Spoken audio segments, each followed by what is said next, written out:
네, 기도하시고 시작하도록 하겠습니다. 하나님 고맙습니다.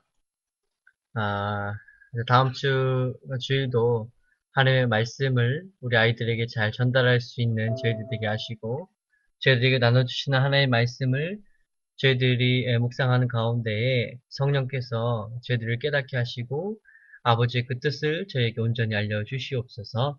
예수님의 이름으로 기도합니다. 아멘. 자, 고생 많으셨고요, 오늘도. 다음 주는 42과입니다.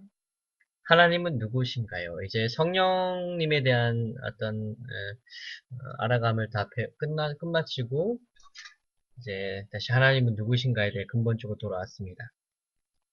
본문 말씀이 이제 창세기 1장과 이사야 6장인데요. 이 절수가 많은 관계로 시간 관계상 창세기 1장과 이사야 6장을 우선은 다 지금 한번 읽어보시고 그리고 다시 유튜브를 중단하셨다가 다 읽으시고 그 다음에 다시 시작을 하시는 걸로 하겠습니다. 네, 그러면 교사를 위한 묵상 1번 하나님의 형상대로 창조된 인간은 어떤 존재인가?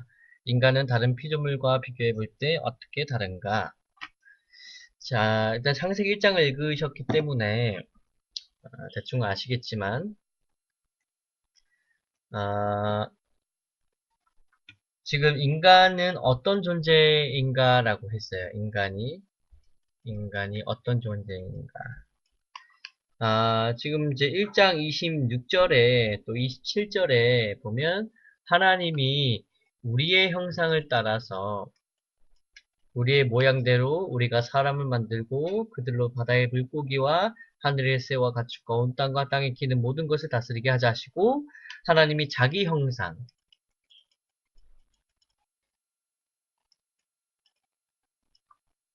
형상 곧 하나님의 형상이래요. 이게 하나님의 형상입니다. 형상대로 창조하시되 남자와 여자를 창조하시고 인간은 다른 피조물들은 하나님께서 여기에 있어라 또 저기에 있어라 저기 있으니까 괜찮네 저기 있고 너는 이것을 해라 또 여기 있고 넌 저것을 해라 괜찮네 이런 식이었는데 인간의 경우에는 하나님께서 우리의 형상대로 다 아시겠지만 우리라는 것은 복수형이고 복수의 의미는 하나님, 예수님, 성령께서 태초부터 계셨다는 것을 반증하는 거고요. 그 우리의 형상 곧 하나님 자기의 형상인데 그 형상대로 인간을 남자와 여자로 만드신 다음에 그 여러 가지 역할을 줬던 모든 것들을 다스리고 그 다음에 그것을 지배하고 이렇게 정복하고 할 수 있는 존재로 만드셨다. 인간이란 존재가 결국에는 그 모든 피조물들 가운데에 그것들을 다스리는 어떤 주인공이었다. 라고 할 수 있는 거고요. 그게 인간의 존재였고 다른 피조물들과 비교해 볼 때 어떻게 다른가? 특별히 하나님의 하나님의 형상대로 어, 지어짐으로 우리가 어떤 우리 안에 다른 피조물들과는 조금은 다른 그런 특징들을 좀 가지고 있죠. 우리에게는 또 감정이라는 것도 있고 여러 가지 뭐 이야기할 수 있는 것들이 좀 많은데 어쨌거나 아, 아, 좀 인간은 좀 다른 존재라는 거예요. 근데 이제 오해는 하면 안 되는 것이 이제 다른 피조물들은 만들고 나서 하나님께서 보기에 좋으셨더라 라고 되어 있는데 많은 분들이 인간을 만들고 나서는 그것들을 보니 심히 보기 좋았더라라는 이 심의에 집중을 해서 인간이 피조물보다 월등한 어떤 우등한 존재로 이야기를 하시는데 그것은 아주 잘못된 겁니다. 아, 이것이 이 심이 좋았더라라는 것이 나온 그 본문을 보면 인간 외에도 여러 가지 것들을 만들어 놓으신 다음에 하나님이 지으신 그 모든 것을 보시니 보시기에 심이 좋았더라예요. 그러니까 인간을 만들어서 심이 좋은 게 아니라 그 만드신 모든 것들을 한눈에 놓아놓고 보니 일곱째 되는 날 이제 전에 여섯째 날에 모든 것을 다 보아놓고 심이 좋은 거예요. 그 조화로움들이 그러니까 인간이 우등하다는 것으로 해석되면 절대 되는 것이 아닙니다. 예, 어쨌거나 교사를 위한 목사 1번은 일단 그렇게 하시고 그 다음에 2번 창조기사 가운데 하나님의 위대하심과 하나님의 선하심을 잘 보여주는 내용은 무엇인가? 하나님의 위대하심은 말씀에 있어요. 말씀. 어떤 종교도 신이라는 존재가 말씀만으로 모든 것을 지었다라는 종교는 없습니다. 아, 하나님은 그 능력이 말씀에 있어요. 그러니까 말씀으로 모든 것이 지어지고 말씀 모든 것이 폐해지고 네, 그 말씀에 모든 것이 있습니다. 그것이 하나님의 위대하심이고 하나님의 선하심은 하나님께서 여러 가지 이제 만든 피조물들을 만드시되 그 피조물들이 서로 상생할 수 있도록 하시고 그 다음에 그 모든 것들을 조화롭게 잘 다스릴 수 있도록 인간에게 어떤 권한을 위임하는 위임 명령을 주시기도 하거든요. 여기에도 여러 가지 신학적인 그런 이야기들이 있는데, 뭐, 그런 건 조금, 제해도 괜찮을 것 같고요. 어쨌거나, 하나님께서, 인간을 비로소 만드신 다음에 그 모든 것들을 지배하고, 아니, 좀 다스리고, 생육하고 번성하라고 하시는 그 모든 것들이 곧 하나님의 선하심입니다. 하나님의 어떤, 어떤 그 계획들과 그 모든 것들이 선할 수밖에 없죠. 3번 우시야 왕이 죽던 해 이사야가 본 해는 무엇인가? 이제 갑자기 또 이사야로 가죠. 이사야 6장 읽으셨겠지만 이사야 6장은 우리가 그 이사야가 선지자로서 부르심을 받는 내용이에요. 근데 우시야가 그 왕이 죽던 해에 이사야가 본 환상의 내용은 하나님의 존재가 있으면 그것을 받드는 스랍이라고 하는 천사와 같은 존재들이 하나님을 모시고 있고 거기에서 거룩이라는 말을 이제 찬양하면서 영광이란 말도 하고 하나님을 높이시는 가운데 있어요. 그 중에서 이사야에게 그 환상으로 숯을 입에 가지고 날아와서 입술에 대고 이제 이사야 제가 사하여졌다라는 환상으로 이사야의 부르심을 주는 거죠.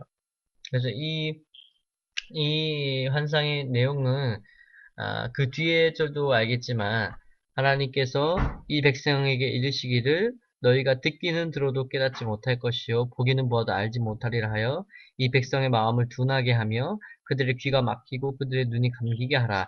염려하건대 그들이 눈으로 보고 귀로 듣고 마음으로 깨닫고 다시 돌아와 고침을 받을까 하노라 하시기로 내가 이르되 주여 어느 때까지니까 하였더니 그 성읍들이 황폐하여 주민이 없으며 가옥들에는 사람이 없고 이 토지는 황폐하게 되며 여호와께서 사람들을 멀리 옮기셔서 이 땅 가운데 황폐한 곳이 많을 때까지니라. 그러니까 지금 얼마나 이스라엘 백성들이 악했으면 하나님께서 그 존재들을 다 황폐해질 때까지 그때까지 하나님의 어떤 진리를 보지도 못하고 듣지도 못하고 깨닫지도 못하게 할 것이다.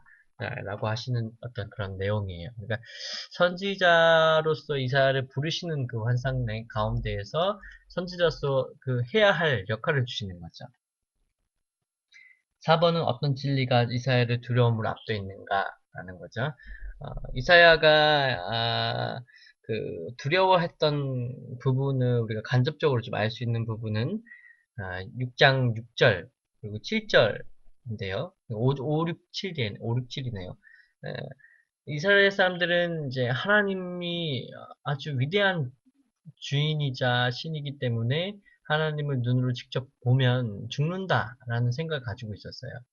그런데 이사야가 환상 가운데 또 하나님을 뵈게 됐고 그것을 해서 너무 두려웠고 또 하나님 앞에 자기의 어떤 입술이 부정하고 자기의 죄를 깨닫게 되면서 어, 본질적으로 또 본능적으로 자신이 좀 두려움으로 압도된 것 같아요. 하나님의 존재 자체가. 우리가 창세기 아까 1장 읽었던 것과 좀 매치를 해보자면 하나님은 아, 위대하신 분이고 그 다음에 선하신 분이기 때문에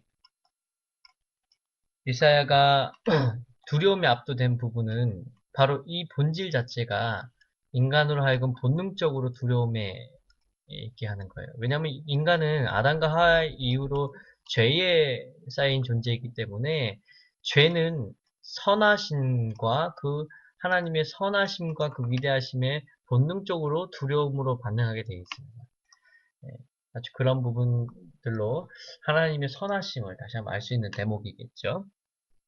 그래서 다음 주 주일에는 이제 하나님은 어떤 분이신가라는 주제로 하나님을 영원히 계신 분이고 위대하신 분이지만 또 선하신 분이라는 것. 그리고 인간의 존재는 그 선하심에 늘 두려움으로 반응되는 것이 본능적이라는 것.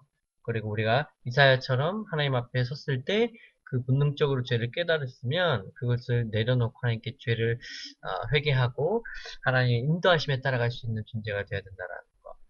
그런 부분들을 좀 나눠주셨으면 좋겠습니다. 다음 주는 봅시다. 22일이죠. 넷째 주. 10월 넷째 주고요. 달란트 잔치를 좀 하긴 해야 되는데 그 아이들이 지금 제가 지금 달란트 안 준 지도 좀 한 2달 된 것 같고 그때 우리가 달란트 주면 좀 잃어버리기도 하고 해서 어카운트로 하기로 했고 그 부분은 내년부터 좀 실행을 할까 싶은데 그래서 이 달란트 잔치를 굳이 계획으로 잡아놔서 이거를 하는 것보다는 11월 말에 저희가 그 바자회가 있기 때문에 그 바자회 준비 겸 하면서 어떤 아이들이 바자회로 이렇게 좀 참석을 하는 걸로 좀 바꿨으면 좋겠어요. 그래서 내년부터 이제 단합잔치를 좀 더 다시 주기적으로 방식을 바꿔서 했으면 좋겠고요. 그거 말고는 뭐 또 없습니다. 카라옷이 있고 한글 학교 있을 예정입니다. 네, 그러면 기도하시고 마치도록 하겠습니다. 하나님 고맙습니다. 오늘도 저에게 주신 아버지의 말씀, 또 그 위대하심 선하심 앞에 저희들이 두려움으로 반응합니다. 하나님 앞에 저희들의 죄가 늘 깨달아지고 늘 민감하게 회개함으로 나아갔을 때 성령께서는 저희들에게 그 예수님의 그 가르침을 늘 깨닫게 하실 것이며 하나님의 위대하시고 선하심을 늘 보게 하실 줄 믿습니다. 이것을 아이들에게도 잘 전달할 수 있는 저희들 되게 하여 주옵소서. 예수님의 이름으로 기도합니다. 아멘. 고맙습니다.